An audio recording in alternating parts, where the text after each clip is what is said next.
Hello, everybody. Welcome back to today's episode of Things I Wish I Knew About.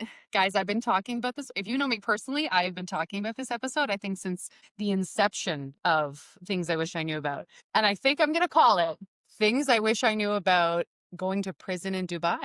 Today, I have Sarah Black. I am so excited to tell this story. I have heard this story, guys, and I'm going to hear it again. And I cannot wait. I'm pumped for people to hear this because I think they're going to it's a wild story. It is a wild story. And you It's lived a it. wild story. I did live it firsthand. Firsthand. So Sarah and I know each other through Lou, my wife. Did you just through tattoos? Yeah. Lou's been tattooing me since 2015. Oh, wow. 2015. Oh my gosh. But we didn't meet in 2015. No, actually, we just met for the first time last February. We were able to come up and have dinner with you guys. That was the first official introduction. But I felt like I knew you from being at the tattoo shop. And of course, Lou talks about you. Yeah. I see your presence online and stuff like that. Sure. So, But we actually met not that long not ago. that long Oh, yeah, ago. the dinner.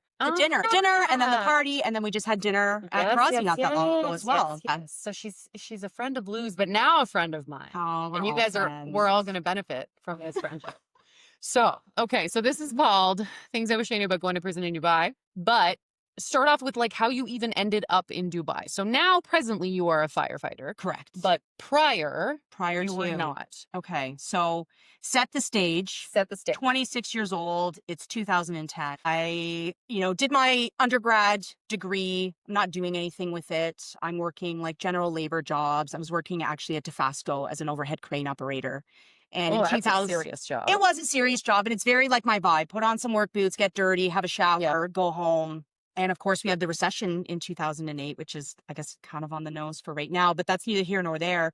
And I was a casual, so I got laid off. Oh. So now that I'm laid off, what are we going to do? And I'm collecting unemployment, which is great. Again, like I said, I'm like 25, 26 years old. So I'm hanging out with friends, partying, just living my life. And my mom, I lived at home. She's kind of saying like, what's the plan here? What are we doing? Maybe further some education. My mom always wanted me to be a teacher. And it was like, the more she wanted me to do that, the more I'm like, Resistant, absolutely. yeah. Right. Exactly. Like just being like a punk, right? Yeah. Like I'll never do that. What was your degree in? My degree was in English literature with honors. So like, what am I doing? I never wanted, someone that gets that degree maybe wants to be a journalist or an author, not me, Right. I remember my yearbooks, like grade 12 and grade 8. What do you want to be when you grow up? And the word always read undecided. And as you get older, like that's not going to hold up, right? So anyways, I get this brilliant idea. I need to find a foolproof job. What's a job that's never going to have me laid off ever again? So I said to my mom, I think I'm going to go to nursing school. But the caveat to that was I had to take a high school chemistry prep course because I suck in math. I have to work really hard at it. Me too. And, right? Like, gross, not my favorite. Doesn't come natural, yeah. My mom kind of says, so you have to spend 6 months doing this course, and then you're going to do 4 years of nursing. Like, clock's ticking. You're, 25, 26, And my mom was very supportive, like, do whatever you want to do. But she's kind of, what about that teaching sort of thing? And absolutely not. She says, well, guess what? There's actually an open house at Charles Sturt University, STURT. It was an Australian university with a Burlington campus. Oh, I've never even heard of it. Right. It's not there anymore. But my degree is still legit, allegedly. Allegedly. Big open house and get all the information. You have to have an interview to get into the school. So I get into the school. Great. Fantastic. I get this teaching degree. And now what? All the friends I made in teachers college, they're getting their resumes ready and OCT and so-and-so, I'm going to volunteer in a classroom. And I'm like, I'm working for a temp agency right now as a remote crane operator. Like I have no, again, like you said, resistance. And, my personal life's a little in disarray. Like I'm starting to realize like you maybe need to start thinking about like what's going on, what's your plan. And a friend of mine that I used to lifeguard with when I was much younger, I'm cruising Facebook. It's the middle of the summer that year, 2010, and she's got these amazing photos posted online. Like, I don't know where in the world she is, but she looks like she's having the absolute time of her life. And what's funny about this friend, I can say her name, right? Yeah. Her name's Nicole. We had actually touched base as I was graduating my undergrad degree because she was in South Korea teaching. I said, how do I do that? I don't really want to teach, but I'm kind of. She was in South Korea? She was in South Korea at the time, but I'm okay. kind of interested in traveling and seeing the world, and that might be really cool. As it turns out, we were going to be in two very different cities. We were going to be very far away, and I guess I'm like a giant suck. I was not prepared to do that. So now she is in the United Arab Emirates, and this is when we're touching base that summer. And she starts giving me all the information and you should do it. And I said, it just so happens about this teaching degree. She's like, great, because to teach here, you need a degree. You can't do the ESL or the Right. TESOL, I think it's called. No shade to anyone that's done that, but in the UAE, they want, the Big Daddy Max certification. So she gives me all the information and my mom's jumping for joy. And, this is great, right? So I go for an interview. It was August 8th, and I'll never forget that. We go for this interview and it's in a hotel downtown. Sit in a conference room and they're calling people's names. Like a mass interview. Mass interview. Okay. But they're calling individuals out and you go up to like a hotel room. There's a couple people sitting and you're sitting at the little table in the room and they go over the job and this and that. And they called me back in about 20 minutes later. I had got the job. I'm going to be honest. I think everyone got the job that showed up. I'm pretty sure this type of job warrants a lot of turnover. So they've got positions to fill. They need people. And it was through a company called Teach Away. I think it still exists to this day. And they set people up to teach in various parts of the world. So I accept the job. And now, they said to me, this is the craziest part. So I'm expecting to get like a flight and a departure date and everything else. And they said to me, if you get an email on Sunday, you'll fly on Tuesday. But if you get an email on Tuesday, you'll fly on Thursday. So they flew Tuesdays and Thursdays. So I'm thinking, okay, I kind of don't get it, but okay. So in my little pea brain, I'm thinking, as long as I don't get an email Tuesday, I've got Wednesday, Thursday, Friday, and Saturday to just hang out with friends and do what I want to do. Because as much as I was sort of looking to like evolve into myself and have this big, enormous life experience, I was scared shitless at the same time. How long is this contract? Like, do they tell you or is it open-ended? The contract was 2 years. The first one that you sign. And then after that, every additional year you would sign. You're locked in. You're locked in. 2 years. You're locked in. Now, had I not got on the plane initially, the contract would have been null and void. I might have been on the hook for a plane ticket, which would have sucked financially. Sure. Anyways, so I quit my job at Steel Care as the remote crane operator, and I'm just living my life. I had a situationship kind of taking place, and I'm, spending a lot of time with that person. And, I'm spending time with family and friends and like I'm partying and I'm having a good time because it's like do or die. Like I'm leaving, right? It's like this massive, exit for me. And a couple weeks go by and I'm starting to like feather through the money that I had to go. My mom gave me, like I said, my mom, bless. She's going to listen to this and she's just, she's honestly like a real one. She's amazing. But I'm, she doesn't want to hear this right now, but I'm like spending this money, right? And I finally get the email on Sunday, September the 8th. So a month after I signed the contract that I'm flying September 10th. Wow. And that's it. So you've got like what is that, 36 hours, right? To go, okay, this is happening. And I mean, you're packing all along and whatnot. But it's real now. It's very real. Yeah. Like this is do or die. And now the next 36 hours, it's all about saying goodbye. And I'm a creature of habit. It was very emotional for me. I was very upset. And looking back at, the age I am now, 41, it's like, kid, this is incredible. You're coming back. Like, just go and have fun. This is the biggest thing you're going to do in your life, right? So we get to the airport and I'm a hot mess. I'm bawling. My grandfather was there with me and I'm saying goodbye. And, I can remember my mom, she was so strong. And I've asked her after, like, why weren't you like a wreck? And she goes, because you were so upset I had to be strong. I remember hugging her, finally saying goodbye. And I'm like looking back, waiting. And she said, like, if you don't like it, you can come home. You can come home anytime you want. It's not a big deal. So I get on the plane, 2 Ativan to the dome, out. I'm sure I looked real cute. I probably had the mouth open, catching flies, snoring. You and me both. Right. I missed the meals and I land. I'm in Abu Dhabi. It's hot as hell. Is it a straight flight? Straight flight. They flew us direct on Etihad. And how long is that? 14 hours. Oh, 14 hours direct. The flight was at 10:30 at night. When I landed, I'm standing in front of the baggage carousel and it's hilarious because like, talk about like where is to this day. So I had one suitcase, a very small suitcase considerably, that I got to go to Aqua Girl the year before in Miami, right? Aqua Girl is a lesbian queer event in Miami that's held every year with a lot of ladies. That's right. Probably 3 bathing suits. That's right. And people watching, I'm sure they're wondering like if I am straight, but I am in fact, hate to disappoint, I'm fully gay. And so I'm standing at the baggage claim and my suitcase comes down and I shit you not, a cardboard box. We packed a cardboard box to ship me overseas. We didn't even wrap. And it made it? It made it. It came down straight up like Ace Ventura, like it had been kicked and dented.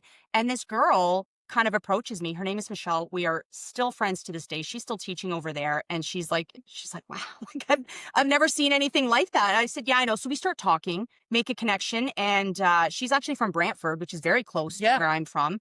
So I like immediately latch onto this girl. Sure. and getting to know her. She had taught England, Australia, South Korea as well. She had traveled the world. She's a little bit older than me. So I'm like, you have been placed here by the Yeah. gods to help me get through this experience. Because I'm going to be honest with you, at that point, even day one, just landing in the country, I had assumed kicking and screaming I would finish this contract. Okay. You're like, Kicking, this is it. I'm in. kicking and screaming, Was right? everybody on that plane from Canada? Like everybody that got hired, or is this a worldwide kind of we're all I would say there was definitely some locals like heading back to the UAE, but there were a lot of expats on the flight all right, as all well. right. Because as they said, they flew Tuesdays and Thursdays. So, I would say the first 6 weeks getting settled in the country, you're getting like an Emirates identification card. I had to get an international driving license. Forgive my ignorance, but is there a dress code? Like, are you expected to cover when you're in public? Right. Like, did they So tell you this ahead of time or? yes and no. I really leaned into like my friend Nicole that helped me get the position. Yeah. And I have some concerns. I'm gay and I've Present or- that's and more masculine and Yeah. more gay versus not. And they're not into it. And No. I'm saying to my friend Nicole in advance, trying to do my homework, like, Yeah. is this going to be a problem? I've been So, hired though, right? Like these people know you see me. but I've been hired in the Western world. Right. Oh, not by people from No. Dubai. They're sort of just Oh. headhunters and they sort of send you, right? Ah. So with the bit of homework I did, and I'm finding the most horrific stories of people, all these crazy things happening. But yeah, I mean, I showed up as I am. I had a lot less tattoos at the time and might have Are been a bit. tattoos illegal? They're not illegal, but they're kind of frowned upon because the body is like a temple. Right. You don't tamper with it and, Right. things like that. So, I mean, I had like a long sleeve dress shirt on arriving in the country and I wore what I wore. In my school, I worked in a very Bedouin tribal community. The city I was in is actually Al Ain. My school was 2 hours away from Al Ain where I lived one way. So like I said, which is cool because it's as cultural as you're going to get. Like people are living in Bedouin tents and things like this. So I absolutely covered my hair, which was kind of a requirement. You were advised to do that. And, I'll be honest, showing up there, whether gay or not, my mentality was like, I'm a guest in the country. So I'm going to follow the rules. course. And when you're following the rules, you're going to learn a lot more. Things are just going to be easier. They're going to be smoother. So yeah, it wasn't overly a huge issue, but definitely to see local people, it was very eye-opening because yes, the dress is different and women are wearing burqas and everything is in black and they're covered head to toe and it's the desert, man. It's like 45 degrees, 12 months out of the year, just about. It was a lot of Culture shock, I'm sure. Sure, definitely a lot of culture shock, but it was, manageable. And again, you've got this knit group of expats that are kind of going through it with you. And I'm meeting people from Ireland and Australia and the UK and Atlanta, Georgia, and everyone's just buddying up and being friends because So the place that you lived, was it people who you worked with? Yes. Like, did they put you in I would say a good, apartment or? yeah. So I had like we always called it a flat. Okay. So like a condo apartment. Yep. It was called Hilly Complex and it was just like this massive, like there was probably 100 buildings in there. And I would say a good population was expatriate teachers, but there were some locals and Sure. other people that were expatriate, but not to the teaching community. But it was, very handy to have people close by and, as you're making friends. And once I got settled in my flat, it was just go time. Right? What was that first night like?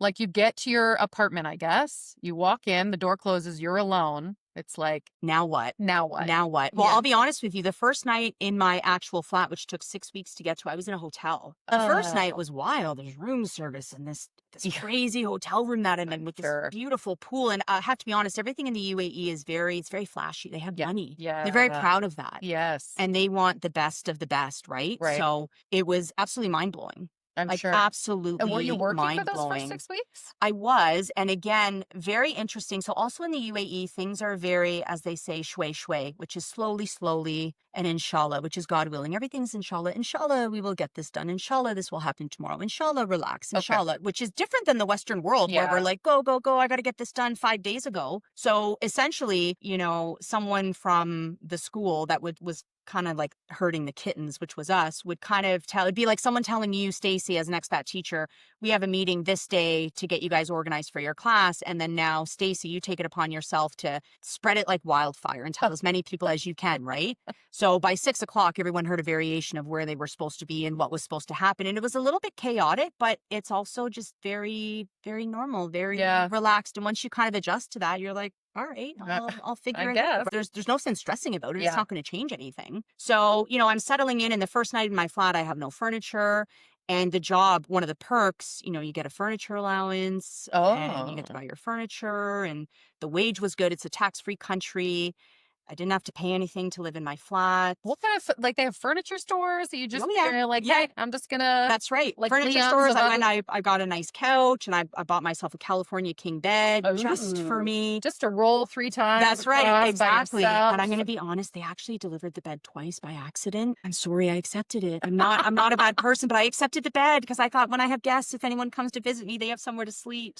It was you learned a lot of patience, and I think definitely at 26 years old, I was capable of that. I Sure. think at 41, while I would have benefited being older in some instances, Right. your patience wears a little bit. Now it's fun time. You've made this massive group of friends. My friend Michelle, we're doing things, we're going places. There's historical things to check out. There's the Burj Khalifa, the Burj Al Arab, there's Dubai Mall, the Mall of the Emirates. There's, you know, Just things indoor to do. skating. There's wicked nightclubs, drinks to be had, Are you delicious allowed to drink? food. You are allowed to drink. Okay. Popular to contrary belief. You Yeah. are allowed to drink. A common thing is you drink in the hotel. So the hotels would throw parties. Okay. But there were clubs. So where I lived in Al Ain, again, a little more cultural, there were not clubs. Okay. There was 2 hotels that had a nightclub in the basement. And yes, you could drink there. And there were alcohol shops. Everything was a shop there, not, go to the LCBO or the liquor store. Mhm. Oh, yeah. Local people are getting booze. Oh, They pull up in their big, blacked out Pajero cars that are all white, and they honk a horn, and a little man runs out of the shop. It's all secret, right? yeah. Top secret. Like a And speakeasy. yeah, and they take their order and they come out black bags, always in a black bag, so no one ever knew what you had. And cheap, so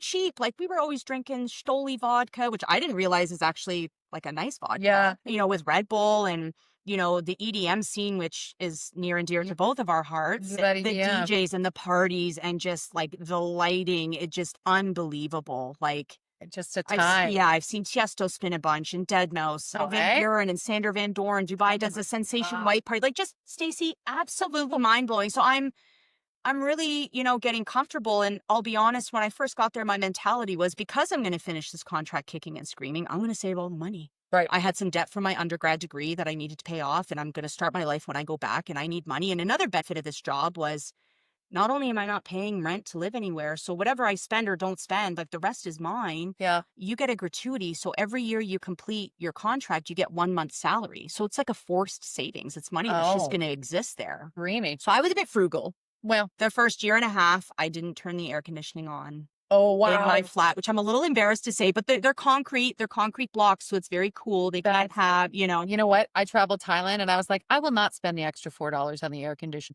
I will not do it. And did you regret it? Oh my Yeah. God, Roberts. Yes, right? It's Hindsight. hindsight. I was Exactly. like, oh my God, I'm being so smart. Exactly, right? You do what you do. And, some of my friend Michelle kind of starts nudging me, and she's like, girl, Turn on the air. turn on the air, start spending some cash. What are you doing? And I think I embarrassingly, and again, but I was on a mission, so I'm not overly embarrassed, but my friends are kind of like, spend some money. What are you doing? Are you buying clothes and stuff? A little bit, but just like I'm focused. Yep. I'm going home with all the money, and Yep. I'm going to have a time with my friends, and I'm going to bank this cash, and I'm going Yep. to get the hell out of here and say thanks a lot. Eventually, I do cave and I start traveling. And my first trip I did was to Egypt in 2014. And I tell all of this to get where we're going, I promise you. No, I'm And- fascinated already. My mind is blown going to Egypt. It was $129 out of Abu Dhabi to go to Egypt. I actually, because I knew I was going to mention that today, I looked up randomly on Google, and flights out of Toronto to Egypt are anywhere from $900 to $2,200. Oh Like my just unfathomable. Like you're Yeah, you're that's- not doing it, right? No, 129. US dollars. See you later, Ellie, Yeah. right? Hello, pyramid. Yeah, exactly. And so we did. We checked all that out. We were in Cairo, and we saw the Sphinx and temples, Valley of the Kings, and King Tut's tomb. And actually, so that's my first sleeve that Lou did for me. I Oh. wanted a sleeve. I didn't know what it was going to be. And I'm like, I kind of wanted something that would represent. I know in the podcast with Lou, the conversation was, your first couple tattoos, they mean all these wonderful things. And Yeah. so this one is near and dear to my heart. And that's how I met Lou. And it, like I said, it represents being in Egypt, my first trip, but also this whole Middle Eastern experience. So I love it. Lou killed it. It's no surprise. It's all right, Shrek. She's eyes. She's eyes. He's all right. And now I'm hooked. Now I'm hooked on traveling. Right. We get paid monthly. So now instead of squirreling the peanuts away to go back home, I'm kind of like, let's put some peanuts over here for traveling. Explore. And the group chat would fire up on a Monday. And here's the coolest part. So not only am I contending with a teaching schedule, which affords a lot of time off. Do you get time Now, off? Yeah. Is it the same as here, like Monday to Friday, and so the then work week then was Sunday to Thursday. It has now changed okay, Monday to Friday, but yeah, exactly. And there's holidays, there's Muslim holidays, right? National Day, which is equivalent to our Canada Day. Do they have a summer? So they do have a summer. They Okay, do have a summer. It's again, it depends if Ramadan falls and everything's based on the sun and the moon. So it's a little hard to kind of fully explain, but we definitely got but a there is summer a break. okay. And I always went home in the summer and I always went home in the winter break. Except one year I had a girlfriend who was also from Hamilton. We met over there and we went to the Seychelles Oh, and that's very Oman nice. for Christmas. And it was great. I would never do it again because I like being home. But regardless, as I said, the group chat would fire up on a Monday. Hey, we got that break next week. Who wants to go whitewater rafting in Nepal? And you're like, Kathmandu? Yes, I will. Like, let's go. Let's go. Like momos for everyone. Let's do it. Then it was, maybe is anyone interested in going to Czech Republic? Like, I want to check out Prague and then we could take a train to Germany. Okay, that sounds great. And how about South Africa? That was a big, beautiful trip that I did in 2016. And it Oh my occurred to me God. at that moment, that particular trip, and that was the year of the event that we're going to get into. That was, I want to say March or April. And I'm in Botswana and I'm in a thatched roof hut, all surrounded by just the openness, nature, the animals, Yeah. and the little kind of resort that we were at. They said sometimes like the elephants and the giraffes will come up and don't be scared and it's okay. And there's this wicked, wicked thunderstorm. And I'm reading my book and it occurred to me, I'm thinking like, how fucking lucky am I that I'm doing this right now? Yeah. So to think of where I was like kicking and screaming all, and once I opened up and really started traveling and Yeah. seeing the world, you're like, this is just unbelievable. Yeah. So with that trip, we did some river drives and game drives and you see the animals like hippos in the water and we got charged by an elephant and, just absolutely incredible. And I felt really alive on that trip. We did like a micro flight over Victoria Falls. It's like a lawnmower engine on like a Paris, like, but just like really getting out there and like Yeah. living life to the fullest. And I remember saying to my friend Michelle, because we were on that trip together too, I said like, what do you think about us scuba diving? She's like, done. Let's get our scuba license. I was already feathering the idea or playing with the idea to become a firefighter. And if I have my diving, it works favorably, right? Okay. Because you're wearing Right. an air contraption, you're under the water, claustrophobia, etc. So we get the diving qualification. In Dubai, you And did this. in Abu Dhabi. Okay. Okay.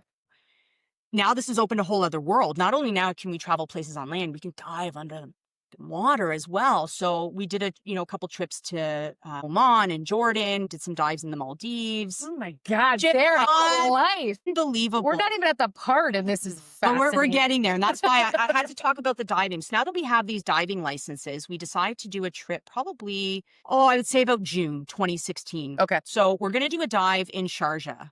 Ras Al Khaimah, which is the emirate at the tip of the country. So the UAE stands for United Arab Emirates. The Emirates are like equivalent to provinces in Canada. There's 7 of them in the UAE. So Ras Al Khaimah is up at the top. So we're going to go diving. It was a 3-hour drive. What are you diving in? Like what body of water? It would have been like the Gulf. Oh. I don't even know if it's still called the Gulf. Aegean Sea, the Gulf. I know, like terrible. No. I haven't done my homework. It's been some years. I don't know what the body of water was. Put it this way: safe water, because sharks scare the crap out of me. Okay. Like, I really respect them. I'm obsessed with them, but they No frighten me. So it's not like you're diving in South Africa. Right.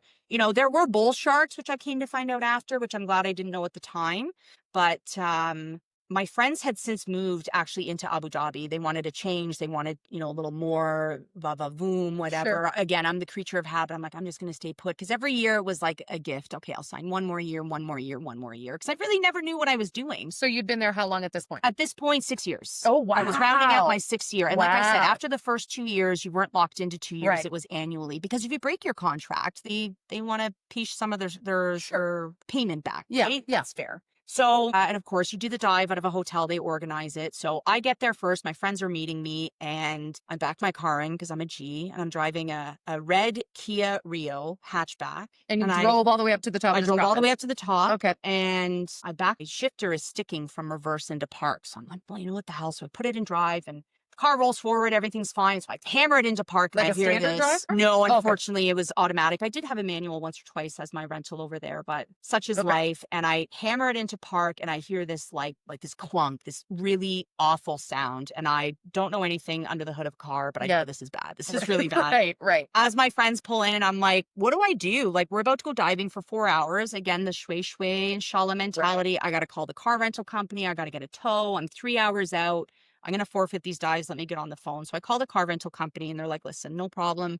We'll send a tow. We're going to tow it back to the shop, the storefront, and we'll set you up with another rental car. I had all the proper insurance and things like that. So it wasn't a big deal. And I handle that. They give me another rental and everything's fine. Well, like a week later, they call me back and they say, like, the car needs a new engine. And because you don't have a police report, you're on the hook. You don't gotta- have police? you Oh, gotta like pay you for didn't get this into an car. accident. But it still necessitates, right, I didn't get into an accident, but now in order for me to not have to pay for the wreckage, not even wreckage, that's the wrong word, but to pay to fix the this damage. car, I got to pay for it without a police report. And I guess the police report would just validate, yep, the car just took a shit and no So in problem. hindsight, you were supposed to call a police officer and say, Yes, my but I car wasn't. broke? But I wasn't coached to do that Yeah, because of I course not. absolutely would have done it, right? But again, course. see, inshallah, shway, Right. shway. We'll get you the information whenever we get it to you. So I had a driver. I mentioned 2 hours one way to my school. Mhm. So we were also driven. Another perk of the job. I keep peppering in all these perks of the job. So his name was Samir, and I talked to him. He spoke fluent Arabic, and I said, like, can I throw you a couple bucks? Can you Yeah. help me one day? And if you can imagine, in a perfect world, here's this car rental company basically telling me, scam the police in the UAE, Oh. stage your car, get a police report, and you're good. So I'm like, Yep. so if also you can imagine this, so I arrange it with Samir, and you know, the car rental company tows the car, where do you want it dropped off? So I tell them where to drop it off. And I'm kidding you not, like Samir and I both get in the car, close the door, and we're like, okay, go. And I get out of the car And you're like, and I call, right? Exactly. Like, oh, I don't know what happened there. Yeah. Shit, sucks to be me. So I call the police. The number's, I think, 999 or one. Sure enough, the police officer comes, writes the report. Samir's confirming that everything is legit because they write it in Arabic. They're speaking in Arabic. And despite the fact I had worked there for 6 years, 2 trains of thought. One, because of where I worked, it was like a very butch dialect. okay, So kind of slangy, Sure. not as authentic. like broken, Yeah, right? Yeah. exactly. Right. So again, just kind of make sure that everything is sort of appropriate. So I get this police report. I give it to the car rental company. Everything's fine. Good. Carry on. That's great. So now it's summertime. I'm going home to Canada. Woo. I got all my money. Getting the hell out of here for a little bit. I can't wait to get home. It's going to be the best summer of my life. And I'm at the airport and there's a customs officer. She was a woman and she's flipping through my passport. And I'm thinking, oh man, she's looking at the passport, flipping so my, your Canadian citizenship is in the front. My residency visa was in the back and I had to renew it. I think every 3 years you renew it.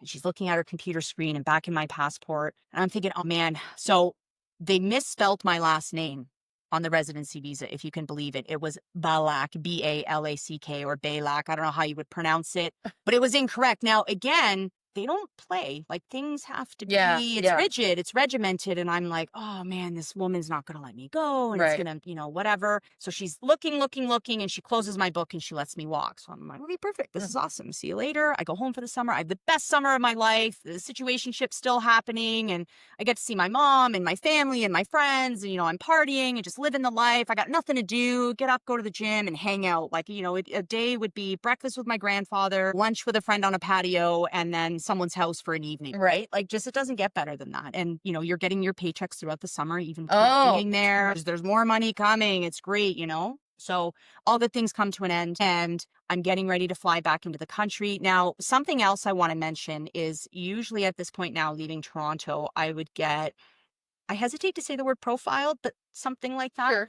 I always got pulled aside, and it probably has everything to do with cocked, fitted ball cap and Right. big, high, like clunky looking. And so I always got pulled over. They'd swab my fingertips, my bags. I had nothing shady. to hide. You're Yeah, I'm shady as shady. fuck. I'm a shady character. I look like a Shady as mule. I look like a fuck. drug mule. I should have been in Ibiza. Like, not a big deal. So that was fine. And it started happening when I would land in the UAE as well, right? So, I'm getting more into my person. I'm finding who I really am. And, I'm getting very comfortable with myself. I came out quite late in life, like 23, 24. I'm feeling very comfortable and good. And I'm starting to get more tattoos and just like, fuck everybody. And I'm great. And this is great. And as long as you respect people, nothing matters. But I always got stopped because I kind of look like a freak show to these people. I oftentimes got called sir. People would look at me in bathrooms and you're like, oh man. But you know what? Like, given where we are, you just be Sure. respectful and, It's a different sorry, culture. That's right. No big deal. It's all good. So I arrive in the country and I never wanted to get the Nexus to just slide through. Because Okay. I was stubborn. I had to get those stamps in my passport because I was never going to have a more colorful passport than what I did, traveling 34 countries in 6 years to date at that point, That's right? ridiculous. Yeah, my passport's fire. I almost wanted to bring it to kind of like flip through, and there's people out there that have way more stuff in their passports, but I'm very proud of that. Oh, the gentleman's flipping through my passport. I'm thinking, oh, now here we go. It's going to be the last name thing, right? And he says, can you just step aside? I'm sure, no problem. And I pull out my phone. I text my mom. I'm on the ground. That was always a thing. I would text her I'm on the ground, and then I'm actually home because it was, by the time I got my car rental and sorted, it's about a 2-hour rip. And they seat me in similar to like a very small gate for a plane. There's like the benches bolted in the ground, and they sit me down. No problem. I'll fool around on my phone. Not a big deal.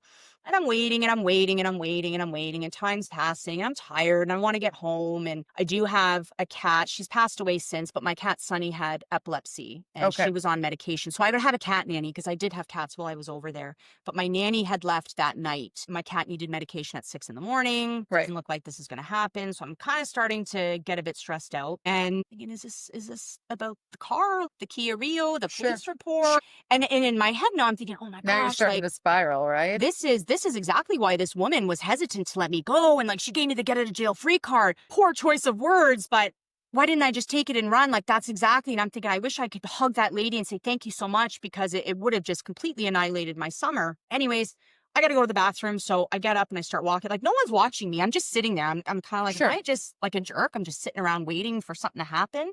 So I go to walk into the bathroom, and a female police officer follows me into the washroom. Follows me into the bathroom, and I'm kind of looking at her like, what? Like, what in the world? Are you here for me? That's right. You're here for me. Do you think I'm in the wrong bathroom? Like, what's happening? Bathroom, luckily, it's number 1. And because it's awkward. There were stalls. Okay. But like, it's still awkward. Someone just standing in there. Like, plug your ears. Yeah. Like, come on.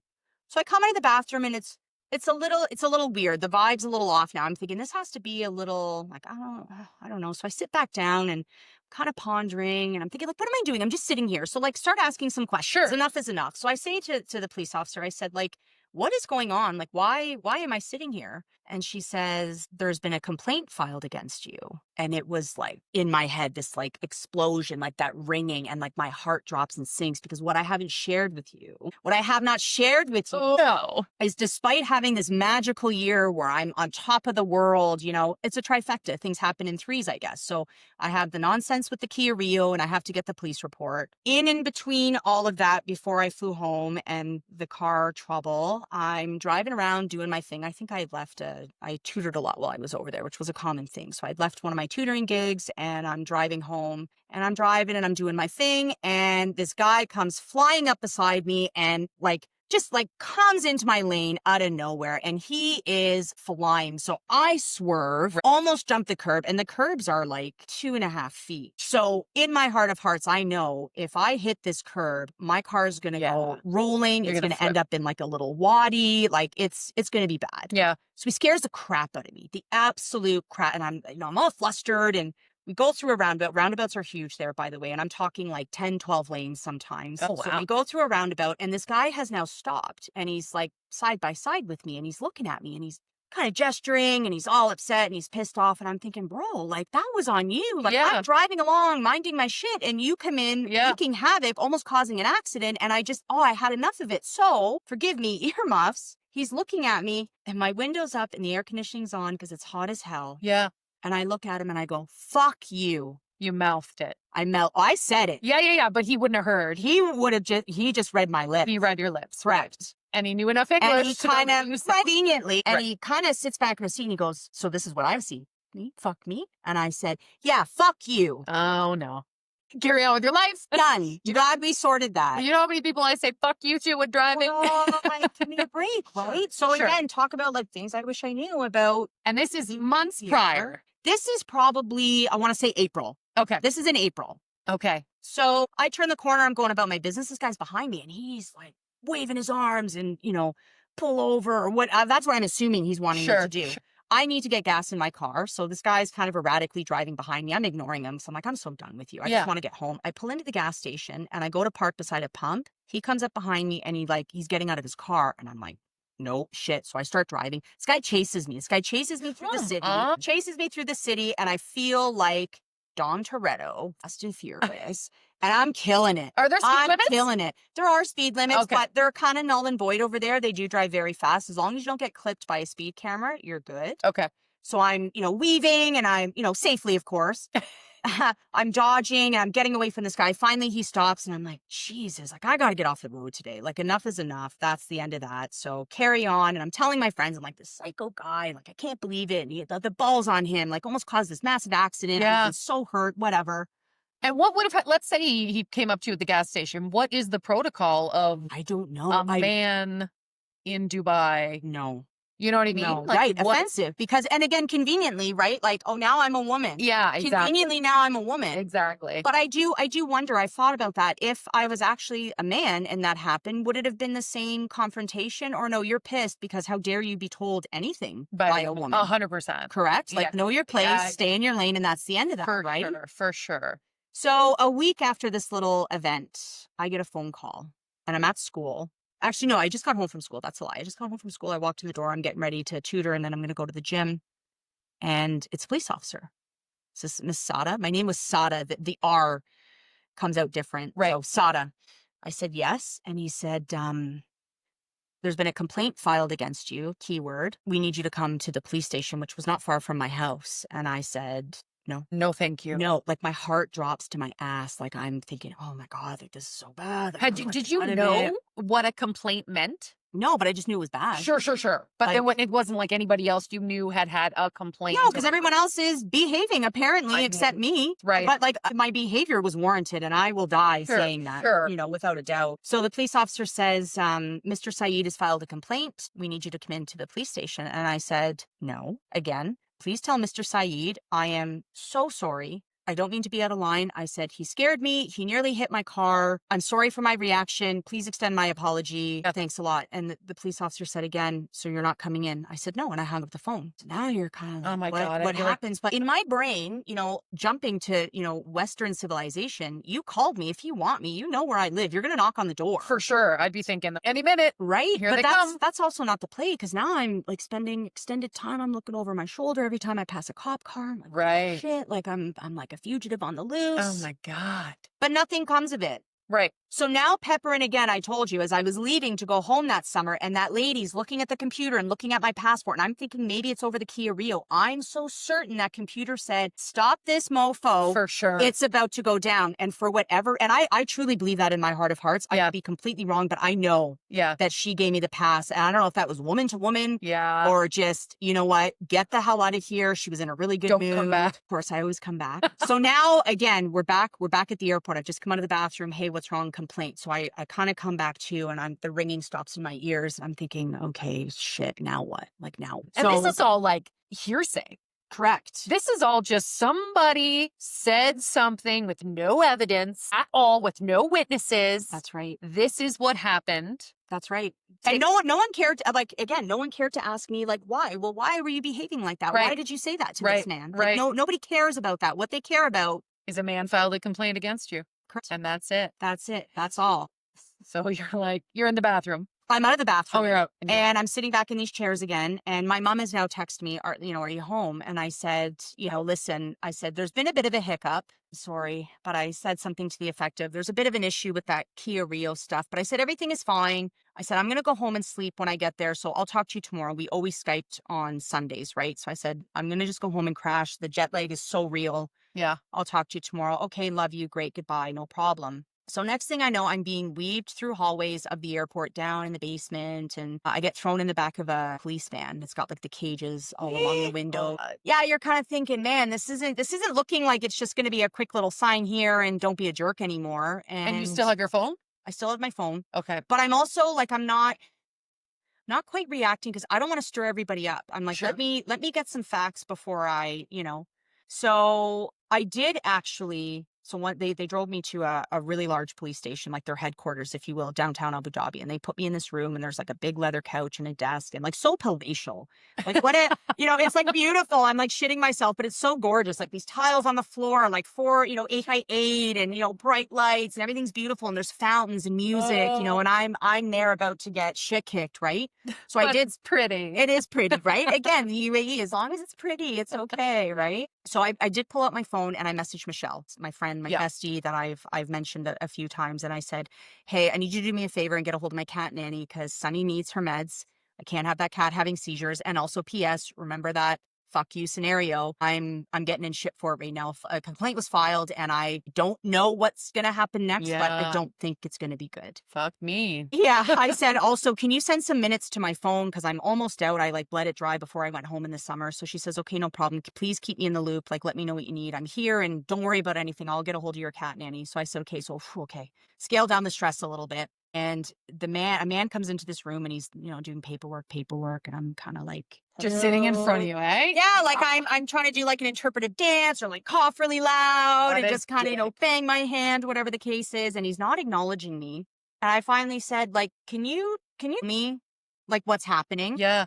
Doesn't say anything. And now I'm also now getting like a little bit pissed off, Yeah. which isn't going to serve me well. No. But I'm frustrated. I would have And had the the same. frustration is from fear because I don't know my next step.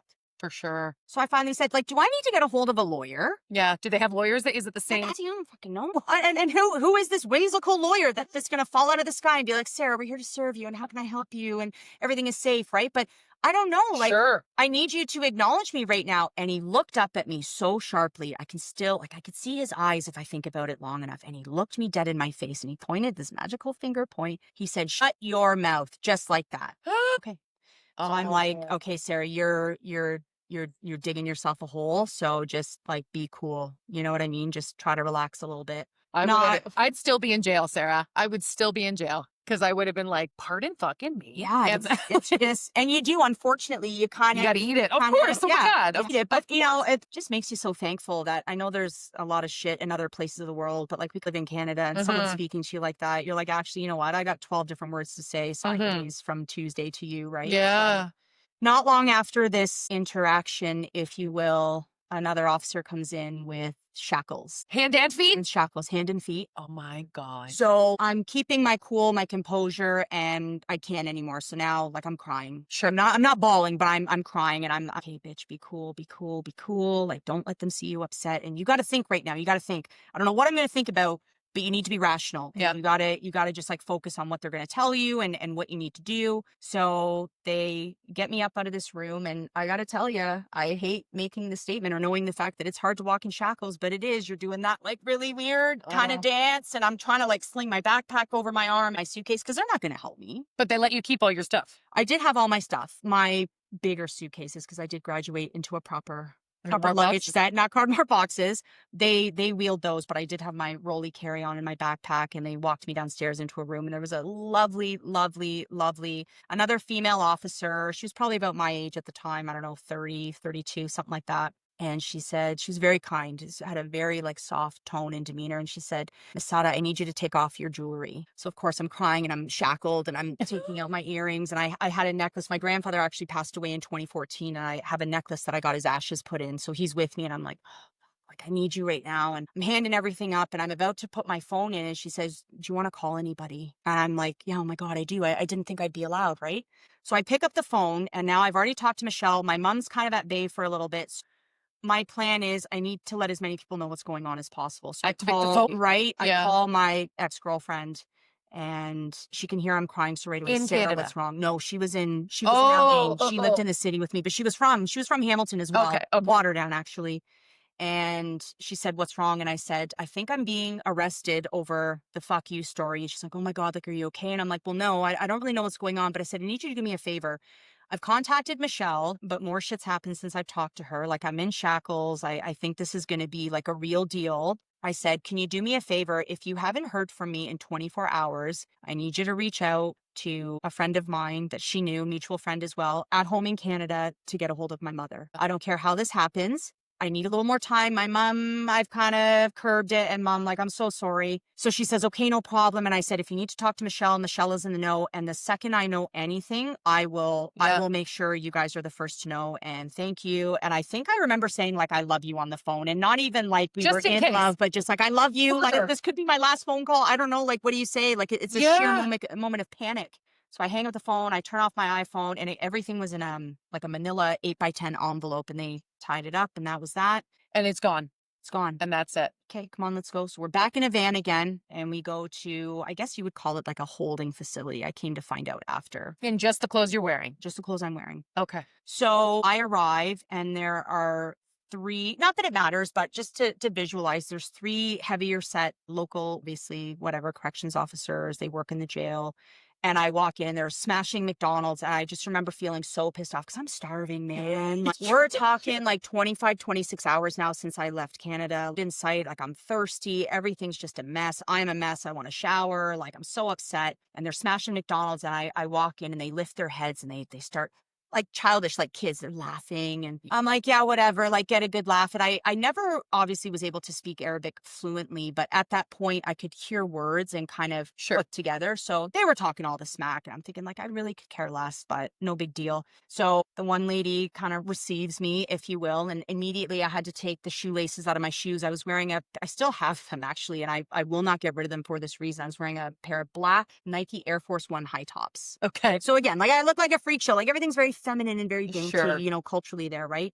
So I got to take the laces out of my shoes and they're like, just put them over here. And over here was just like this piled mess of like junk, garbage, crap, other people's belongings. Probably never getting those back again. And I walk through like an entryway and it's a very narrow hallway. And across that hallway is another small room. And it's, I guess, where the prisoners are going to be eating. And it's, you know, they're like bolted into the ground, those like steel cold seats. Yeah. And it's disgusting. It's dirty. It stinks. There's bugs. Oh like my it's not cool.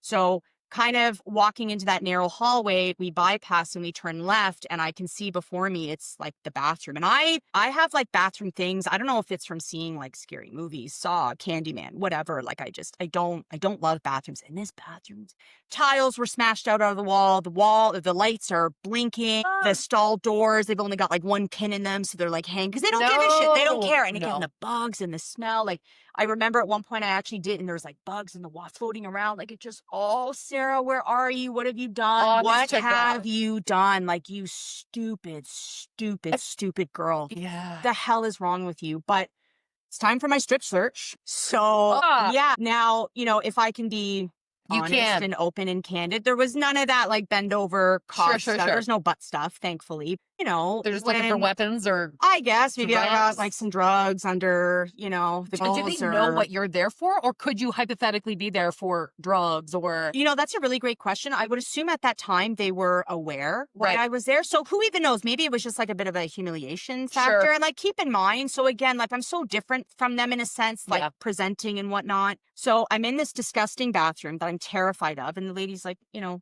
clothes off, and I'm okay. So I was wearing a button-up black collared shirt. So I take it off. I got a t-shirt underneath and more. Pull my shirt off, and, you know, I've got a tattoo all halfway down the side of my back, and they don't love that. And I'm, you know, my sleeves being worked on and more. So the shorts come off more. So everything comes off. So I'm naked, and they make me do a little spin. So I spin around in a circle. Everyone get a good look. you still have your shackles on? No shackles. Okay, I'm sorry. I was shackleless at Okay. this point once I had arrived to the facility, because they're going to use them for someone else that was misbehaving. Right. Right. So everything's fine and well, get dressed in record time. And, you know, I want to keep a little bit of my dignity, I guess. And we're walking back down this narrow corridor again, this hallway, and I've passed the eating area, if you will. And now we're in like a dank, dark hallway, and that's where the cells are. There's about 5 on each side. The bars, like they're open, they slide, right? And they're all open, and there's women in there, and they're chilling on these disgusting mattresses with every stain, I promise you, under the sun on it. And it's like, here you go. And there's two of these mattresses on like a bed frame in there, and there's a woman laying on the bed in my How many cell. people per cell? Is it like two per cell? 2 per cell. And I like I said, I think there's about 5 on each side. So what is that hosting? 20 people? Sure. Nearly full. I would say there was probably 15 or 16 of us in there. Are the majority of them local? No, they're not local. It's actually really sad. There was, I'll never forget, there was 2 Filipino ladies in there, and one had like a small baby, like a small baby. And her issue for being thrown in was, then they weren't married. And they have this baby, so the baby's out of wedlock. Are you kidding? So you're locked up. So they let her go to the hospital, thank God, to deliver the baby. And then Until when? end of time, till someone gets the money in the Philippines to get her. Like, it just, and this, you know, this is the thing too. There was another Filipino woman in there with like a toddler, and this poor kid had like a rash, like just the malnourished, like just sickly. And same, her issue, her host family, her Emirati family didn't renew her residency. So now you're illegal, gone. So maybe instead of doing the right thing, like, hey, your services are done, get the hell out. It's, Yeah, yeah. oh, fuck you. Like, we don't care. They Like, just go rot in the jail with their child. yeah, heartbreaking. Oh Heartbreaking. my God. And here's the thing you start realizing quickly for me, like, someone's coming for me. Right. Someone's coming. Yeah. This might take some time, but Yeah. someone's coming. I These have women, people. I yeah, have people. these women, they're not like, They're still there. they're, who knows, right? Who knows what's happened to them or how long? Or this is the thing too. This was a holding facility. Right. So from the holding facility, There's goes another step. a bad jail where like the Yeah. gruesome things happen, right? And this was confirmed to me after the fact. But so, I'm looking at this bed. Okay. So I take my collared shirt off again and I ball it up and I like cry myself to sleep. I don't know how long I slept. And as I'm kind of like waking up, you're thinking, oh, like I'm at home in Hamilton or I'm at home in Sure. my flat. And no, you're still in this shithole and this is still very real. I don't know how long I slept. I gauge 4 to 6 hours. Like I said, the jet lag is real. I'm disgusting. I feel disgusting. I'm so upset. And I'm so stressed about my poor mother and my cat. My cat is so sick. Like if these meds aren't being like, oh, like I'm so mad at myself. And I start making conversation with the lady beside me. And I'll be honest with you, I don't really remember a lot of Sure. it, just Sure. something to kind of pass the time. And you could hear this constant ticking. Am I going crazy? Like, I don't understand. So it's time to go for a meal. And that's equally disgusting. It's like a little tray with like a hard boiled egg, looks like shit, a rock hard like dinner bun, a packet of jam, and those little cheeses, the ones with the cow. Yeah. Yeah. We Yeah. have them here. Yes. So, try to make it positive. I'm like, I probably packed on 10 pounds, drinking and eating all the good food this summer. I'm about to get thin, get those gains back, And you right? gotta live off the land for a Terrible. minute. Exactly. And I remember issues, like I was like terrified to go in the bathroom. And Oh. eventually I'm like, you know what? Like, pee your pants or deal with this. Yeah. So I'm walking to head towards the bathroom. And one of the Filipino ladies, she says, Masada, the third sink behind the wall, there's a hole. And I'm thinking, yeah, of course there's fucking holes all over this bathroom. But she said, reach up behind, there's a bar of soap so you can wash your hands. And I'm thinking, bless, like, Yeah. this woman, she's taking care of me, right? She's looking out for me. And you start to realize like it's the little things that really matter right now, like some soap, Yeah. supplies, right? So I go to the bathroom. That's all great. Wash Do you have my toilet paper? hands. Yeah, but it's like that negative, Yeah, I thin, know thin, exactly what you're talking thin about. cry. Like it's awful. But that's a different conversation, a different story about bathrooms in the UAE in general.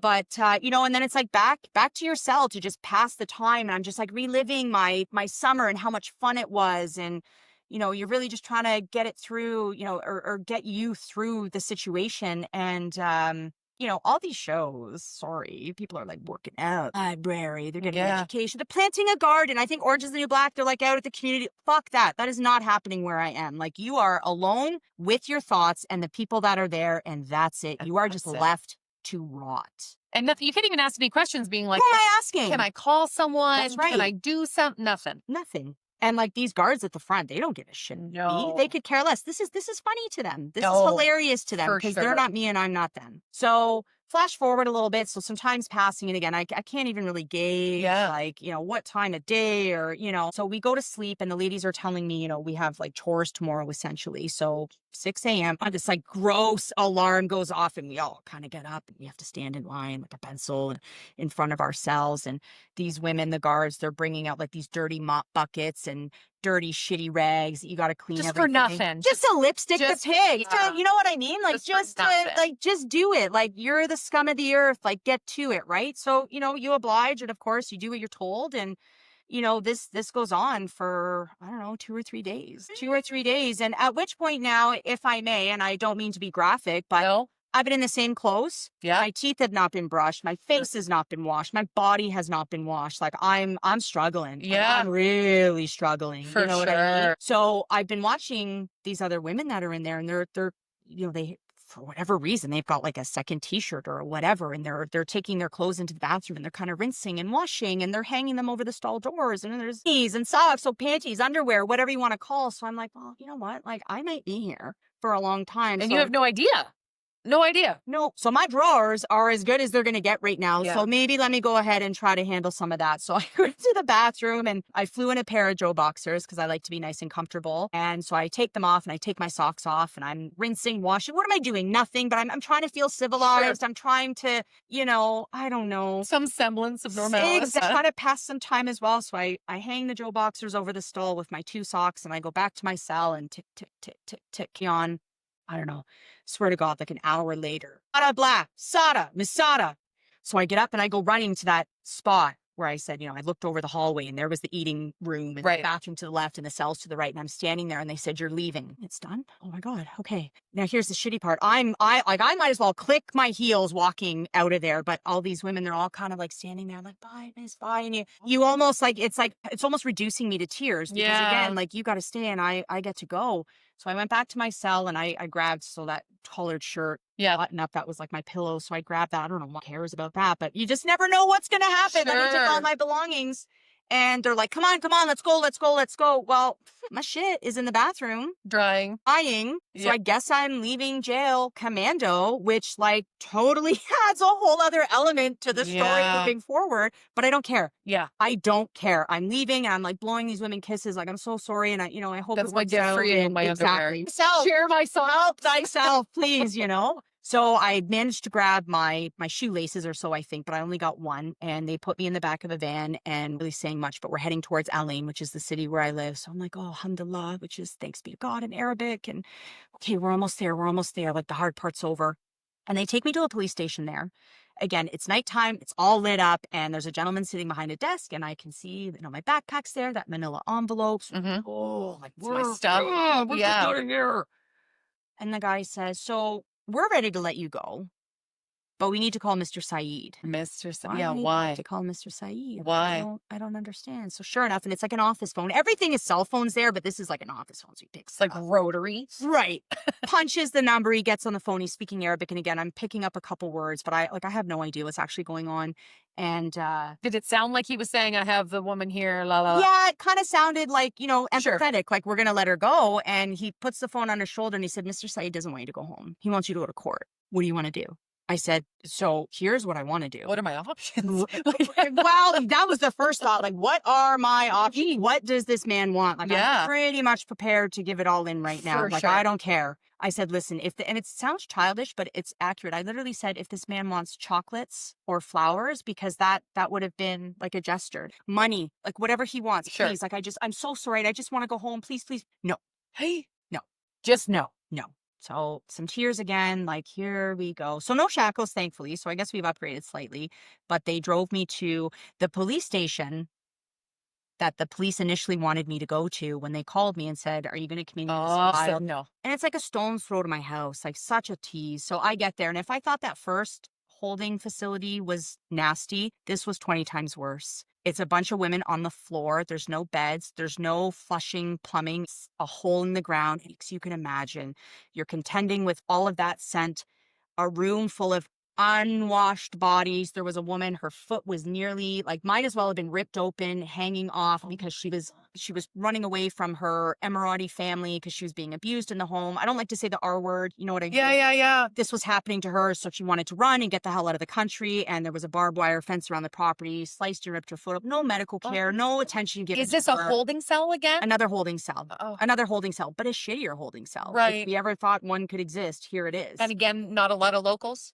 Right. Women from Turkey, women from Egypt, women from South Africa, not South Africa. Elsewhere. Women yes, from elsewhere. women from elsewhere. Okay. So, Were there any white women? no, Just you. just me, just the freak show. Just you. But these women, again, very kind eyes, "Miss, come.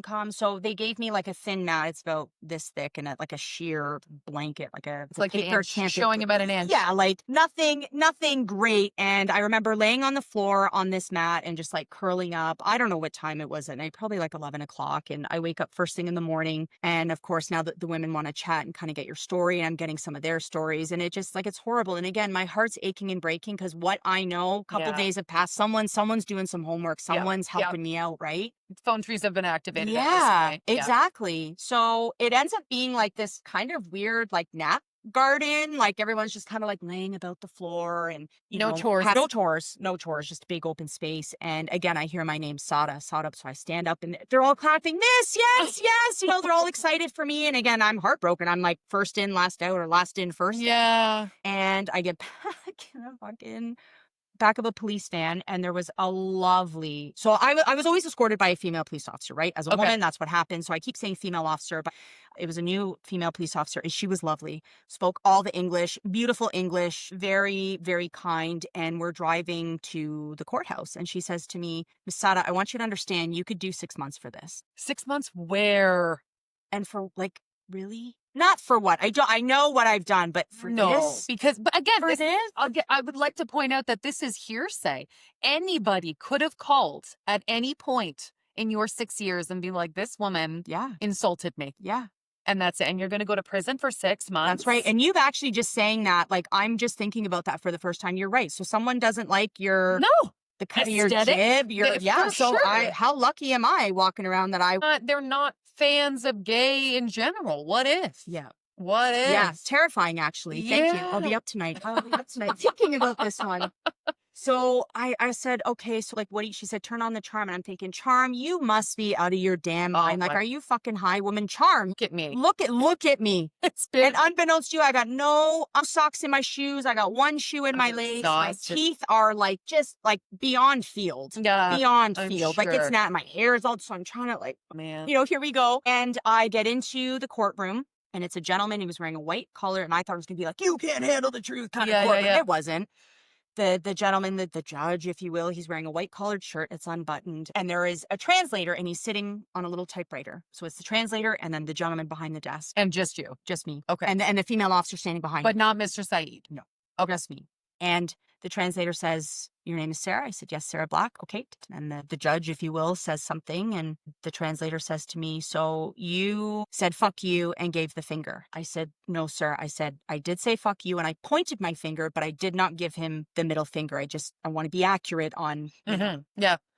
So type. And I remember I did kind of say, does anybody want to ask me why? Am I an idiot? This is not the time to start seeing if anybody wants like a bedtime story. Like, this is not the time, but I'm distraught now. Like, you're right, because this could go on for days, months, years. Am I going to die in a cell? This lady's telling me 6 months. My cat's obviously going to die. And who's looking after my other cat? My mom's going to, oh my God, like, I can't. So the translator confirms what I re-said to the judge. There was no flipping the bird. And the translator says to me, okay, you're going to get 6 months. And again, that sound, that piercing, ringing. For sure. And then I'm just hearing like, when I can get like hot. I'm standing there and I'm almost like, am I going to pass out? And I remember kind of like really Grounding. really grounding myself and getting like a brace on my stance. And I said, pardon me? Yeah. I'm back now, like, welcome back. And he says, the judge says, he should give you 6 months, but he's not going to. You have been here 6 years. You've kept your nose clean. And he also sees that you're a teacher.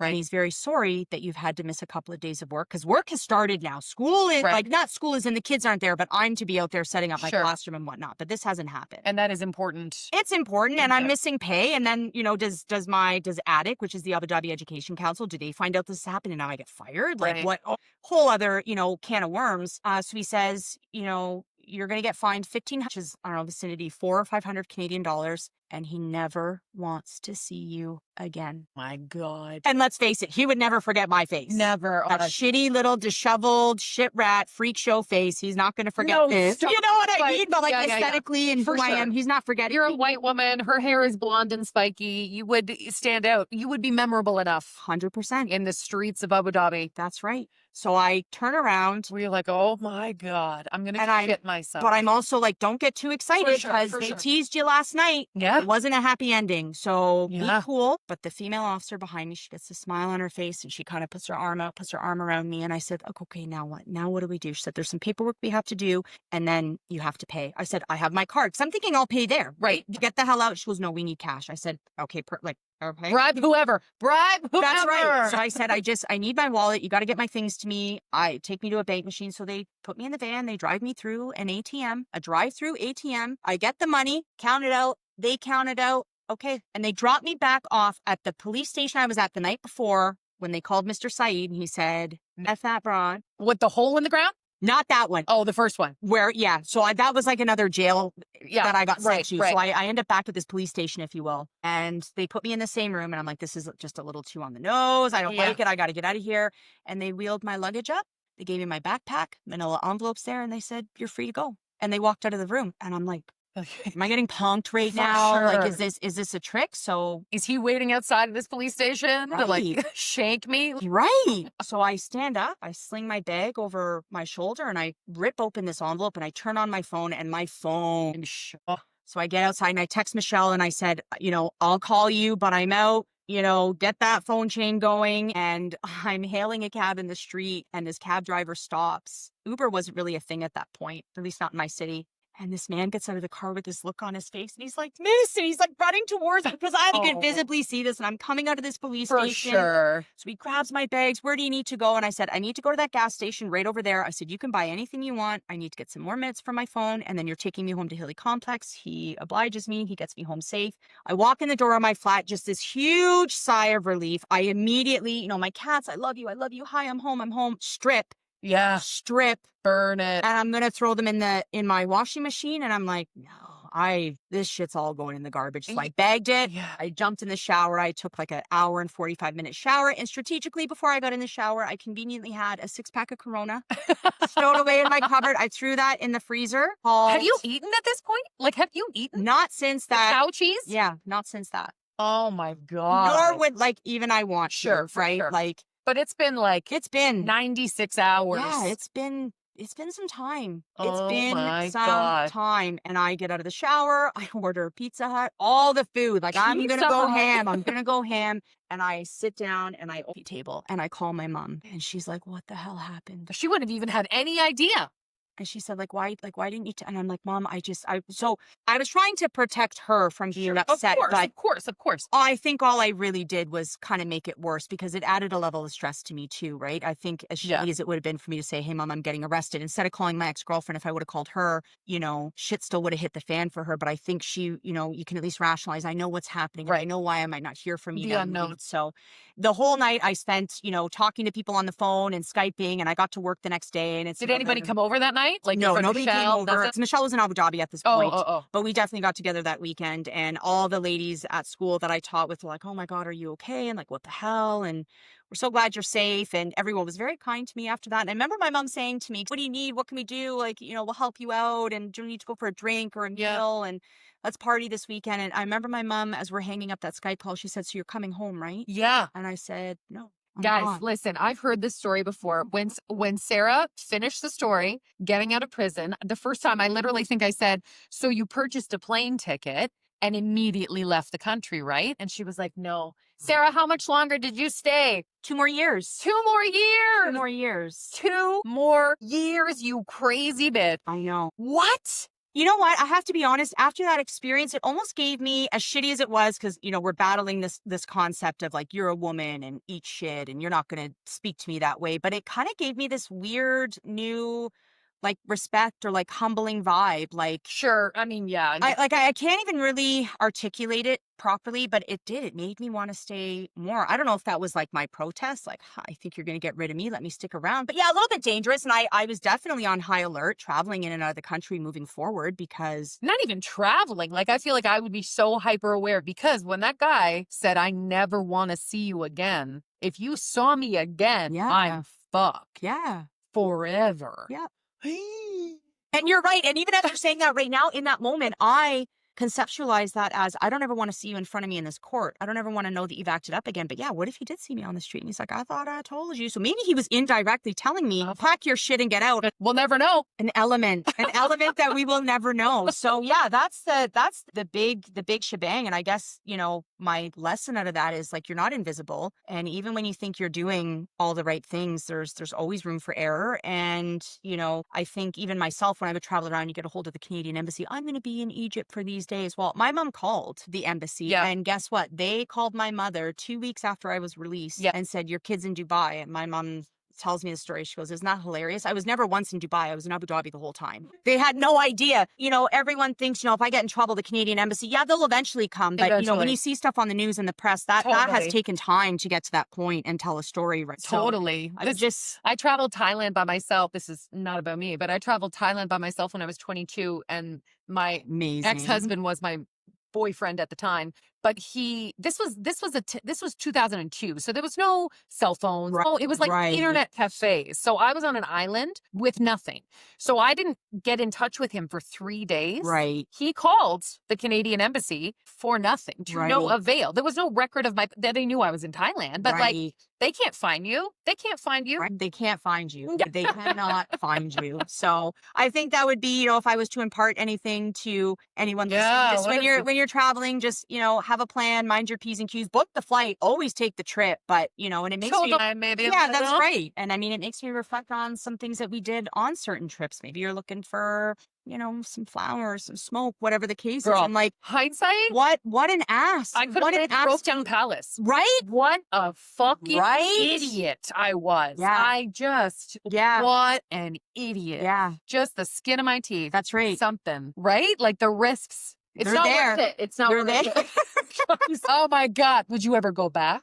So here's the thing. My partner's never been to the Middle East, and my good friend Michelle is still there, and she's still there? She's still there teaching. Wow. She often says, like, why don't you bring Karen out? Like, she's not a Karen, by the way, my girl. She's Karen. Why don't you know everywhere to go. You can rent Sure. a car. You can stay at my place. And I said, you know what? Like, I kind of got out of there. Yeah. It makes me nervous to go back because if anything ever, and now Karen, like so I think my Middle Eastern days are closed, and that's okay. What is there, like 190 other countries? That's right. To visit? That's right. But that's right. That's cool. Yeah. I'm a little, Europe's on our hit list right now. So we'll stick to Euro and keep it cheap. What a story. What a wild fucking story. Yeah. It is outrageous every time I hear it. Yeah. And you have heard it. And thank you for, teasing me. And I'll hear it every day. I'm going to listen to this podcast after I put it up just to hear it again. Oh my God. Guys, what a dream. I don't know. Normally I say, where can people follow you? But I don't think that's your thing. Do you want them to follow you? I mean, I have like an Instagram. No, I'm not as cool as you. There's not really a whole lot to follow. I would say like probably the craziest story of my life has just been shared. Yeah, you know what you guys can do for Sarah, actually? You don't follow her. Go get yourself an emergency fire kit for your home. That's right. Absolutely. Check your smoke alarms, your CO detector. That's what you can do for Sarah. Sarah, thank you so much for coming on to talk to us about things I wish I knew about going to prison in Dubai. Guys, now you know.